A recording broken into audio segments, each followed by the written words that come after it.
In 10 seconds, in 9, in 8, in 7, 6, 5, 4, 3, happy 1994! The year 1994 was one of the greats for video games. It was a transitionary time, an exciting time, the cusp of a sea change that would change the medium forever.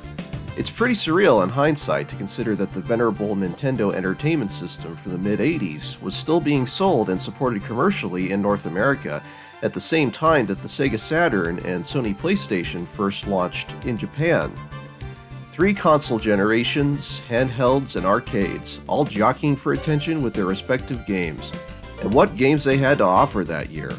Donkey Kong Country, Super Metroid, Sonic 3, and Knuckles, Final Fantasy VI, Earthworm Jim, Killer Instinct, Tetris and Dr. Mario, Mickey Mania, Wario Land, Donkey Kong 1994, Wario's Woods, Super Street Fighter II Turbo, Puzzle Bobble, Darius Gaiden, Aero Fighters 2, Daytona USA. You get the picture.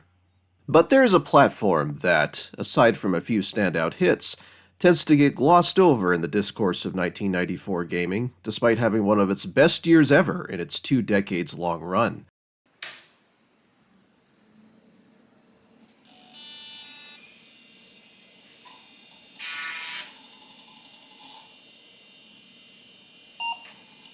MS-DOS for the personal computer. It was also a time of change for the PC market. Games using the old floppy disk format were still being actively supported, but optical media like compact discs were the clear trajectory moving forward. Thus, many DOS games were being developed for both formats, with the CD iteration often boasting extras like digitized speech, full-motion video cutscenes, or more content as extra incentive for consumers to adopt the format. There was also an opportunity for more well-established game companies to peruse their back catalog of titles and publish re-releases and compilations containing multiple games that sometimes boasted enhanced visuals and sound. What was old was new again. The market itself continued to grow to encompass ever broader demographics as more and more people, like my parents at the time, found the growing necessity and the financial means to purchase a computer as they became more ubiquitous and affordable, respectively. Yet it hadn't become so massive, and game publishers hadn't become so hyper-focused on profit, that risky innovations and catering to niche markets was still very much a cornerstone of the DOS gaming scene. Shareware, the distribution format that had made runaway successes of such influential titles as Wolfenstein 3D and Doom, was very much alive and well, and a particular boon for the cottage industry of budding amateur and semi-professional hopefuls programming lower-end and lower-priced games from garages, bedrooms, and apartments.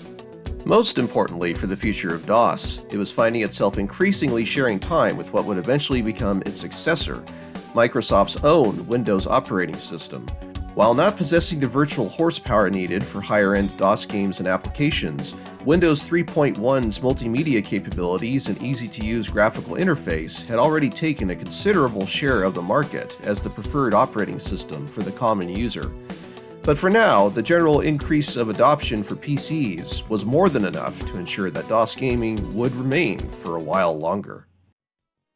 It was this backdrop of old tech coexisting with new, changing markets, and nearly a decade and a half of collective experience with the platform that the PC would be hit with one of the strongest showings for games yet. Join me, won't you, as we explore 1994's offerings 30 years later for the humble MS-DOS.